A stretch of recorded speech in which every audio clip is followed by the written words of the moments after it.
Good morning 12th class. आज हम अपना नेक्स्ट टॉपिक श्वसन तंत्र पढ़ेंगे। रेस्पिरेटरी सिस्टम ऑफ ह्यूमंस, मानव का श्वसन तंत्र। सबसे पहले हमें श्वसन तंत्र की जानकारी हो, इससे पहले हमें पता होना चाहिए श्वसन क्या होता है, श्वसन तंत्र की हमारे शरीर में आवश्यकता क्या है। हम जब सांस लेते हैं तब हम ऑक्सीजन गैस ग्रहण करते हैं, और जब हम सांस बाहर छोड़ते हैं तब हम कार्बन डाइऑक्साइड का हमारे शरीर से निष्कासन करते हैं। तो इन दोनों गैसों के आदान प्रदान के लिए जो क्रिया हमारे शरीर में संपन्न होती है उसे हम मानव का श्वसन क्रिया कहते हैं। और इस श्वसन की क्रिया में जितने भी अंग हमें सहायता देते हैं उन सभी अंगों को एक साथ मिला करके हम श्वसन तंत्र कहते हैं। तो श्वसन तंत्र की जो परिभाषा है वो इस प्रकार से हो सकती है कि श्वसन की क्रिया में सहायक जो अंग हैं उनको सम्मिलित रूप से हम श्वसन तंत्र कहते हैं। अब ये तो हो गई श्वसन और श्वसन तंत्र की आवश्यकता, लेकिन श्वसन तंत्र की आवश्यकता हमारे शरीर में श्वसन के लिए है, यानी कि सांस लेने के लिए। लेकिन हम सांस क्यों लेते हैं, श्वसन की आवश्यकता क्यों है, हमें ऑक्सीजन की आवश्यकता क्यों होती है। अब तक हमने अपने पाचन तंत्र वाले जो लेसन में पढ़ा था कि सभी जो पोषक पदार्थ हैं जैसे कार्बोहाइड्रेट, वसा और प्रोटीन, उन सब में जो हमें एनर्जी देने वाली चीज़ है वो है ग्लूकोज। तो पाचन तंत्र में कार्बोहाइड्रेट का बिल्कुल जो सरल रूप होता है वो बनता है ग्लूकोज।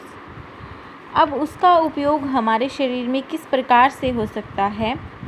ग्लूकोज जो है वो एक कंबाइंड रूप में होता है, उसमें कार्बन, हाइड्रोजन और ऑक्सीजन तीनों होते हैं, C6H12O6। इन सब को हमारा शरीर सीधे उपयोग में नहीं ला सकता। तो पाचन क्रिया से जो ग्लूकोज बनती है उसको तोड़ने के लिए ग्लूकोज के ऑक्सीकरण की आवश्यकता होती है।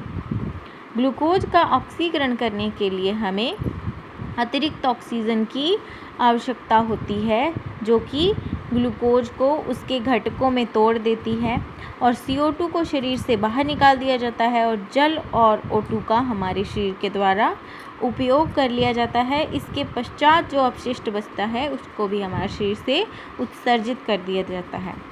तो श्वसन की आवश्यकता इसीलिए है कि पाचन क्रिया से जो ग्लूकोज पैदा होती है उसको हमारे शरीर के उपभोग के लिए उपयुक्त बनाने के लिए, उसको हमारे शरीर के उपभोग के लिए, इस्तेमाल के लिए, उपयोगी बनाने के लिए ऑक्सीकरण करना पड़ता है। ग्लूकोज का ऑक्सीकरण करने के पश्चात ही हम उसका उपयोग कर सकते हैं। तो इसके लिए हमें जो ऑक्सीजन की आवश्यकता होती है वो हम सांस लेते हैं तब ग्रहण करते हैं, और जो CO2 बनता है उसके बाद उसको बाहर निकालने के लिए हमारे शरीर से हम, जैसे कार्बन डाइऑक्साइड को हम अपने सांस लेने की जो सांस बाहर छोड़ने की प्रक्रिया है उसमें हम शरीर से बाहर निकालते हैं। तो ऑक्सीजन चाहिए ग्लूकोज के ऑक्सीकरण के लिए, और कार्बन डाइऑक्साइड को शरीर से बाहर निकालने के लिए हम सांस को बाहर छोड़ते हैं।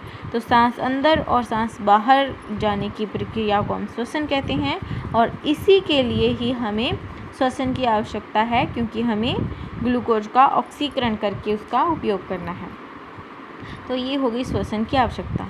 तो हमने श्वसन पढ़ लिया, श्वसन तंत्र पढ़ लिया, और अब हमें श्वसन की आवश्यकता भी पता है। लेकिन हमारे शरीर में श्वसन जो है वो दो प्रकार का होता है, एक बाह्य श्वसन और एक आंतरिक श्वसन।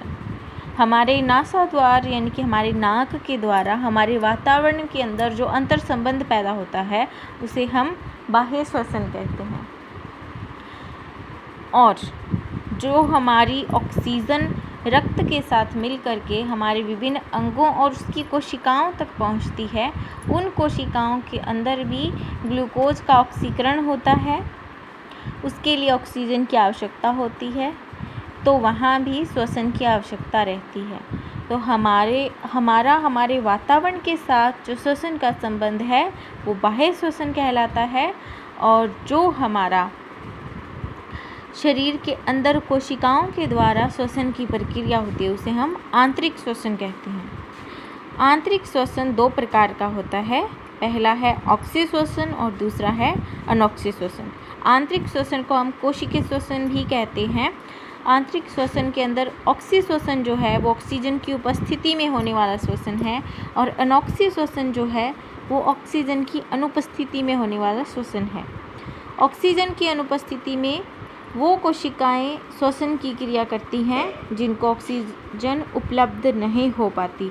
इस क्रिया के अंतर्गत बहुत ही कम मात्रा में ऊर्जा बनती है, लेकिन यह ऊर्जा के लिए प्रचुर भंडार रहता है।